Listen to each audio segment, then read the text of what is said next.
So reopening is happening. Many small businesses are reopening their doors that perhaps have been closed for a while. Others are perhaps able to operate more fully than they have been recently. But it doesn't mean by any means they're out of the woods. Many are still struggling.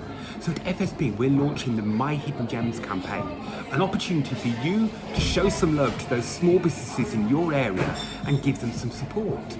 Share those hidden gems that have perhaps been the florist you've used during lockdown, the cafe you visited for those gorgeous chocolate brownies. I'm here at Love a Latte in Coventry, which has been my favourite during lockdown for chocolate brownies, blondies and a nice coffee when picking the children up from school. Perhaps it's the bike shop that's kept your bike going. Whatever it may be, share those hidden gems on social media. Encourage your friends and family to share their hidden gems as well. Tag them with the hashtag MyHiddenGems and hashtag FSBUK, and let's get showing our love and support for local small businesses. Many will be flocking perhaps to the tourist hotspots, but I'm sure there are many little gems in your area which we can all go and show our support of.